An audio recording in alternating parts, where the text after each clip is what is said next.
Hey everyone, it's that guy over there bringing you part three of the Tyranid Codex review. I'm going to be going through the headquarters choices of the Tyranid army. So this is a much contested uh, slot. Sadly, you'll see a lot of your, especially for competitive lists, go towards Hive Tyrants, but there's a lot of choices. So we'll go through special characters this time too, and it should be a good little part here. So, all right, we're going to start off with the Hive Tyrant. So the Hive Tyrant is what it's the unit that's really holding the book together, to be honest. With the um, flying Hive Tyrant with the Twin Link Devourers. In case you're not familiar with what that does, it's a flying monster creature that flies around the table for a relatively small amount of points, 240 to be exact. When you put the electroshock grubs on there, it's got 12 strength 6 shots. Epilosil 4, they're twin linked. Um, and it's got a flamer template of haywire hits, and he's level 2 psyker, and he's a synapse creature, and um, I'll go over his stats here in a minute. But that unit alone is what's really keeping the Tyranid Codex competitive, and you see a lot of weird combinations at tournaments now because you can take mucilid spores for 15 points to fill your troop slots. So um, you could theoretically ally with a Hive Fleet detachment, take 3 Flying Hive Tyrants with 3 mucilid spores for 785 points. I'm sorry, 765 points, and it would just be like terrifying because you're Hive Tyrants, and then like ally them with Tau or Eldar or something. Honestly, Eldar doesn't need it, but so you get some weird wonky builds, and I don't really like that about what allies have done with the game. But anyway, I hate to start it out on such a negative note, but yeah, that's if you want to be competitive, the um, Flying Hive Tyrant is the way to go. Expect at least 2, probably 3 of them in your list if you want to be competitive. So, anyway, without further ado, the Hive Tyrant. So, Weapon Skill 8, Ballistic Skill 4. This is an increase from last Codex. Strength 6, Toughness 6, Wounds 4, Initiative 5, Attacks 4, Leadership 10, Save 3 plus. He's a monstrous creature, a character, um, and he's got 2 pairs of Scything Talons, but you can switch them out for Devourers for like 15 points, and a number of other things. Lash Whip, Bone Swords. You can also kit him out for close combat, like a flying guy with close combat, because the wings will give you a Jinx save. So if you're within 6 inches of a Venomthrope, you can have a 2+ Jinx save, and then he's like a close combat guy. Some people run him because he's a little more fun that way. But anyway, he's a Psyker, level 2, has to take powers from the Tyranid table. He's got Shadow in the Warp, Synapse Creature, and this is where, by the way, in each of these profiles it says Hive Tyrant generates its psychic powers from the powers of the Hive Mind, which is the Tyranid powers. Every Psyker says that. It doesn't say it anywhere else. It just says in their entries if you were looking for that specific rule. He can take some special upgrades. One's Hive Commander. So for each Hive Tyrant in your army with this upgrade, choose a single troop selection from the same detachment. All models in the selected unit gain the Outflank special rule. Sometimes people will outflank a Turfagon because you can move and spawn now. You can't assault though, but you can move and spawn. So you move on the table and then spawn gaunts, and now you've got like 2 units in the backfield somewhere. It's like a 15-point upgrade or something. Indescribable Horror. Units taking a fear test caused by this model must roll an extra dice when taking the test and use the highest 2 results. In most circumstances, this will mean you rolls 3d6 and discards the lowest dice roll. So it's like a 10-point upgrade. Really not useful at all. Um, yeah. Old Adversary, the Hive Tyrant, rerolls all failed to hit into wound rolls of 1 when fighting in close combat. Old Adversary used to be reroll ones to hit into wound, and or actually it might have been preferred enemy. I don't know. I can't remember. It's okay. It's for 15 points. A close combat um, Hive Tyrant would want that. Um, you would want that on that guy. But other than that, it's not really super useful because, like I said, most of the time people take their flying Hive Tyrants with shooting guns. So they don't take those tests. So flying Hive Tyrants, probably the most competitive option in the book. Any other kind of Hive Tyrant is mostly for fun. And I'll talk about special characters when we get to the back of the book. run through pages. Turvagons. So Turvagons, you can take them as headquarters, or if you take 30 Gaunts, um, then you can take it's called Scuttling Swarm. 30 Gaunts in one squad, one brood, what gives you a Turvagon in the troop choice. So he's got Web Skill 3, Ballistal 3, Strength 5, Toughness 6, Wound 6, Initiative 2, Attacks 3, Leadership 10, Save 3 plus. He's a monstrous creature, no longer a character. He's got Scything Talons and the Stinger Salvo. Again, remember I said sometimes they come for free, so they got Stinger Salvo, which you will probably forget about. His little heavy bolter. Psyker level 1, Shadow in the Warp, Synapse creature. He's got Brood Progenitor. All Termagants in units within 12 inches of the Termagon have the counterattack special rule, which means that whenever they get charged, it just automatically they get +1 attack if they're within 12 inches of the Termagon, which is a little surprise. People probably won't see that coming. And then spawn Termagants. At the end of your movement phase, a Termagon can spawn Termagants. See page 96. Even if it is locked in close combat. If it does so, roll 3d6. This is the number of models spawned. Place the new unit of Termagants on the table so that it is wholly within 6 inches of the Termagon. Models in this new unit cannot be placed in impassable terrain or within 1 inch of enemy models. If you cannot place some of the models due to restrictions above or because you've run out of Termagant models, the excess is discarded. The spawn unit cannot move during the movement phase, which is spawned, nor can it charge this turn, but is free to shoot or run as normal. A unit spawned by a Termagon is identical in every way to a Termagant unit chosen from the troops section of the army list and is treated such for all mission special rules. Models in a spawned unit are armed with flesh borers and may not purchase options. Interesting. I wonder if that means they get objectives secured. A lot of termists fact that they don't, but a lot of termists don't read these codexes when they make these sweeping rules like that. If any double is rolled when determining the size of a spawned unit, the Termagon has temporarily exhausted its supply of larvae. The Termagant unit is created as normal, but the Termagant cannot spawn any further for the rest of the game, so try to avoid rolling doubles on 3d6. Synaptic Backlash. If the Termagant is slain, roll 3d6 before removing the model as a casualty. Each friendly unit of Termagants within 12 inches of the Termagant immediately suffers a number of Strength 3 AP- hits equal to the result. Cover saves may not be taken against these hits, and wounds are allocated as per shooting, with the Termagant as the firer. After all Termagant casualties have been resolved, if any, remove the Termagant from play. This is really terrible. It is only within 12 inches, so it's not within Synapse range. So if you were to take the Norn Crown or cast Dominion and keep the guys outside 12 inches, they would not die hideously when the Termagant dies. So keep that in mind. But Termagants, it used to be within 6 inches, so you had like a 6-inch range where they were out of that kill zone, but they were still in Synapse. Now it's within 12 inches, so you have to figure out a way around it. You can also take a Spore Assist or roll up the Synaptic Linchpin power. But he's not a character, so I guess he can't be your Warlord anymore. Interesting. Okay. Termagon generates his powers from the powers I have mine. Okay. So Termagons, I would only ever take them as troop choices.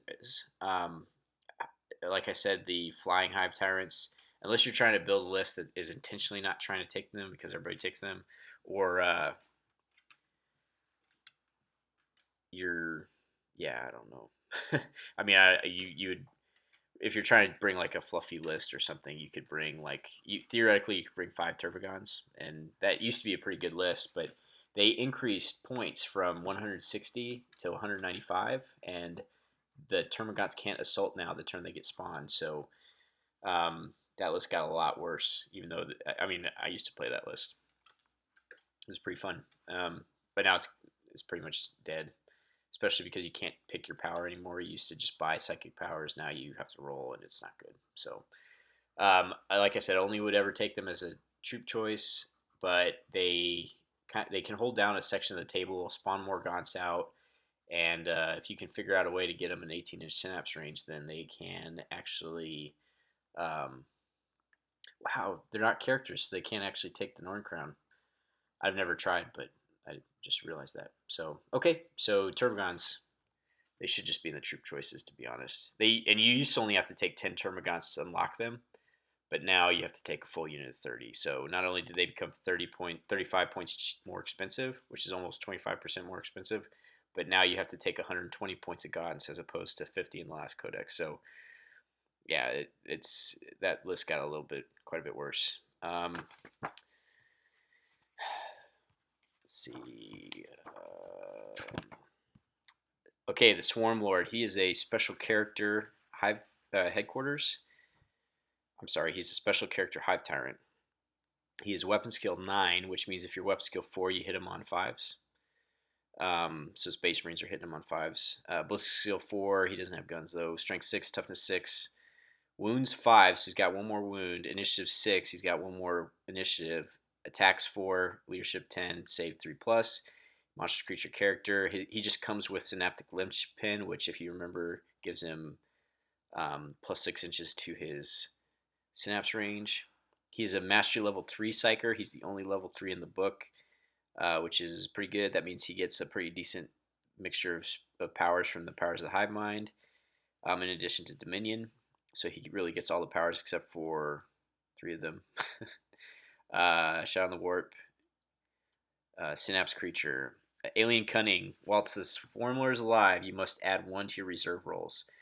So that's pretty good. If you are taking like Molochs or something like that, or some flying monsters in the fast attack section, it gives you a 2+ to come on.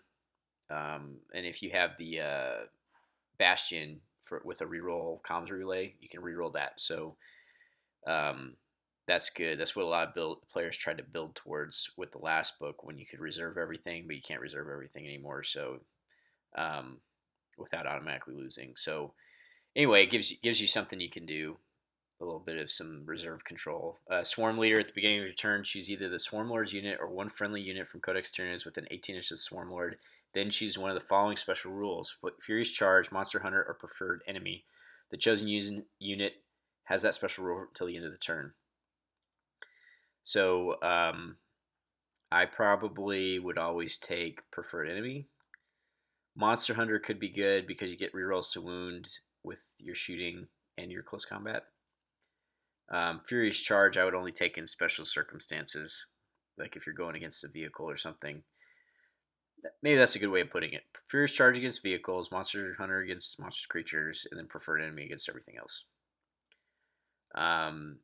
Swarm Lord generates powers from powers that I mind. His bio artifact is Bone Sabers. He's the only one that gets this. 2 pair of Bone Sabers. Each pair counts as a melee weapon with the following profile. So technically he has 5 attacks. Strength user. And I'm going to read through these. I might not say it every time, but when they come with 2 sets of weapons, they get +1 attack. So the Codex is kind of weird that way, and that they'll give them like 4 attacks in their profile, but because they have 2 weapons, they get 5 attacks and then 6 on the charge. You've got a lot of add-ons potentially. So anyway, that's Strength User, AP2, and then it's melee, blade parry, instant death. So all the wounds just inflict instant death, which is pretty awesome. And the Swarm Lord has a 4+ invulnerable save against wounds caused by melee weapons. So that's the blade parry, again, which is pretty good. It used to be a 4+ invulnerable save in close combat, but now a melee weapon actually has to deal a wound before you get a 4+ save, which saved mine a number of times. So the trick with this guy is you're trying to get like a big unit of Tyrant Guard, which I'll talk about when I get to them. And like Catalyst, it affects his unit and one other. The Swarm Lord became a lot. He used to be like, I'm just going to tank everything and destroy everything. Now he's much more like, I'm going to affect everybody around me, and I affect reserve rolls, and I can give units special rules, and my psychic powers really are only good at buffing the swarms around me. So he's a lot less potent. He used to be probably one of the best characters in 40k at close combat, and now he's not that way.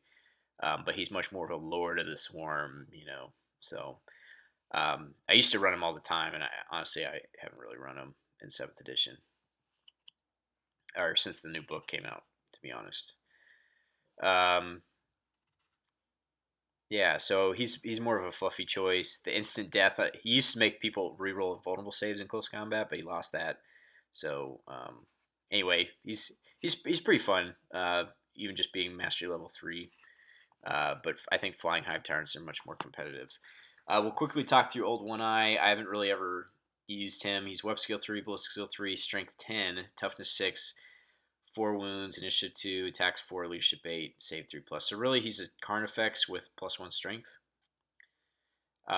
He's a monstrous creature, a character, so he could be your warlord. His warlord trait is adaptive biology, which was, if you remember, I was talking about after you suffer a wound at the beginning of your next movement phase, you get feel no pain, which you'll probably be dead by then, especially a non-flying monstrous creature. He's got crushing claws, scything talons, regeneration, thresher scythe, which is it's not even really worth talking about. It's one of the tail biomorphs. Instinctive behavior, feed. So he's not a synapse creature. He's the only. Actually, I'll take that back. Death Leaper also has instinctive behavior, but he's not a synapse creature. He's got feed, but he's fearless, and he's a living battering ram, and he can't join squads or anything. So feed is only going to make him charge the closest thing. Alpha leader, any friendly unit within 12 inches of the Old One Eye can choose to use Old One Eye's leadership for any morale or leadership checks they're required to make. So leadership 8 instead of like leadership 6. Not super useful. Berserker Rampage, for every successful to hit roll that Old One Eye makes in close combat, excluding those from Thresher Scythe, which is his extra little tail attack, it may immediately make one additional attack against the same unit. These attacks do not confer extra attacks. So he's got 4 attacks, 5 because he's got 2 sets of close combat. So he's got 5, 6 on the charge. Living Battering Ram gives him D3 impact hits, but so he's got 6. That means he's going to hit with 3, and then he's going to hit with another 1.5. So he's going to hit 4 times, probably wound 4 times, and probably kill 4 things. 4.5, 4.5, 4.5, 4.5. So it's not really that useful, and he's pretty expensive. Swarm Lord was 285, and Old One Eye is 220. Whereas a regular Carnifex is 120, so it's 100 points. Not really useful. Death Leaper, infantry character. He's a lictor. Weapon skill 9, so again, he's getting hit on 5s by anything with weapon skill 4 or less. Ballistic skill 3, strength 6, because he does have that shooting attack, which will be strength 6 because he's strength 6 with the flesh hooks. Toughness 4, wounds 3, initiative 7, attacks 4, 5 because he's got 2 sets of weapons. Leadership 10 and a 5+ save. His warlord trait is the Mind Eater, which means he gets 2 victory points for slaying an independent character in close combat. Rending claws, scything talons, flesh hooks. Flesh hooks are the grenades that he can shoot twice at his strength. Special rules, chameleonic skin, which gives him stealth. Right? Isn't that what that is? Maybe that's the thing that lets him infiltrate, or does not scatter when arriving from deep strike. Okay, so he deep strikes without scatter. He's got deep strike, fear, fleet, hit and run, infiltrate, instinctive behavior, lurk, move through cover. Lurk is really bad. That's where if you fail your check on a 1 through 3, you just run away. He's got move through cover, pheromone trail, which means he if you deep strike within 6 inches of him and he's been on the table already before that turn, then they don't scatter. He's got stealth and very bulky. It's after me. Nominate an enemy character at the beginning of the game. Roll D3 whilst Death Leaper is alive. That model's leadership is reduced by the result. Where is it? Enemy models can only fire snapshots when targeting the Death Leaper. Death Leaper used to be an elite's choice, and he was 10 points more expensive, and he had a whole page of rules. He was so much fun, and I took him in every game. And now that he's a headquarters choice, they took away most of his special rules, made him 10 points cheaper, and now he's competing with Flyrants. Honestly, I'll run the Death Leaper assassination formation, which I'll talk about at another time if I want him. But I hate that if he fails his check, he just can't. He'll just run away, and it's really bad. But snapshots is good because it kind of makes him as survivable. He's as hard to hit as a flying Hive Tyrant. And blasts can't target him, and flamers can't target him, and it's really good. Even though he could, if it scatters on him, it still hits him. He's really awesome to sneak up on plasma cannon devastators. That's really fun. I like to do that a lot. He's a fun unit. He's so much fun to play. It's just not super competitive unless you take the Death Leaper assassination formation. So that's it. That's all the headquarters choices. There's not really a whole lot. And the Tyranid Prime. Where's the Tyranid Prime? How could I forget the Tyranid Prime? somebody out there is probably like, and you forgot this other thing, and how can you say you played for such a long time? Okay, so Tyranid Primes. Tyranid Primes, they fall under the Tyranid Warrior section. That's why I read over them. He's Web Skill 6, Bliss Skill 4, Strength 5, Toughness 5, Wounds 3, Initiative 5, Attacks 4, 5 because he got 2 weapons unless you switch out for a gun. Leadership 10, Save 3 plus. He is an infantry character. Tyranid Prime, I guess he comes with the Devourer and Scything Talons. Independent character. He's the only independent character in the whole book. Shadow in the Warp, Synapse creature, very bulky. Tyranid Primes are alpha warriors. All Tyranid warriors are Tyranid strikes in the same unit as Tyranid Prime use its weapon skill and bliss skill rather than their own, unless their own would be higher for any reason. So you can put them with warriors, so they're bliss skill 4 strikes, so they're instead of web skill 5, because warriors are web skill 5 too. They get +1. So basically +1 to each of those. And then he can tank like missiles without instant killing the guys behind him. So he got 50% more expensive in the new book, and it's really sad. He used to be like 80 points, and it was like 105 once you gave him the Lash with Bone Swords, and he used to be really cool, and he would like charge out and kill units of Space Marines and really anything you threw him at all by himself. He was pretty awesome. He didn't help Tyranid Strikes though, because they left that out of the rules last edition. Honestly, what I take him for, give him the Norn Crown, stick him in a unit of Termagants, and use him to hold down my Swarm when I play Swarm lists, because he's an independent character and he can hop between Termagant squads. So, honestly, when I used to take 2 of them in every game I played, unless I was playing a big enough game to take the Swarm Lord, and I did really well with that. And now it's pretty much Flying Hive Tyrants are bust. So he doesn't synergize very well with the strikes because they're jump infantry. And the warriors he synergizes okay with. It's just he's really expensive just to give him +1 weapons or Blisk skill. And if you want Blisk skill 4, you can get Twin Link Blisk skill 4 with Strength 6 instead of Strength 5 with the Flying Hive Tyrant for probably less points. So a Flying Hive Tyrant is better than this big unit of warriors, which is sad because I have a lot of warriors.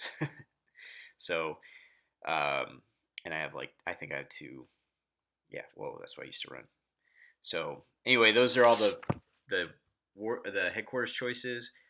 Flying Hive Tyrants are pretty much the only competitive thing we've got. Unless you're playing a Swarm list, then I suggest taking the Tyranid Prime just to hide in a unit so you can hold down your backfield. Swarm Lord, I guess I just have a bad taste in my mouth because he used to be so awesome when he had Biomancy and Iron Arm and all this stuff.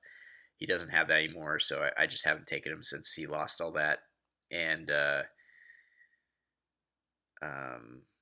it's Flyer and Sail Away. Death Leaper is really cool, but he is only. I would take him with the Death Leaper Assassination Brood because at that point, the Death Leaper Assassination Brood not only does he do the -D3 leadership, which stacks with Synapse, so a Psyker will now potentially be at -6 leadership. If you're within 12 inches of him or the 5 lictors, the solo lictors he comes with, you get -1 to your leadership. So you could be at -7 as a Psyker, which is pretty awesome.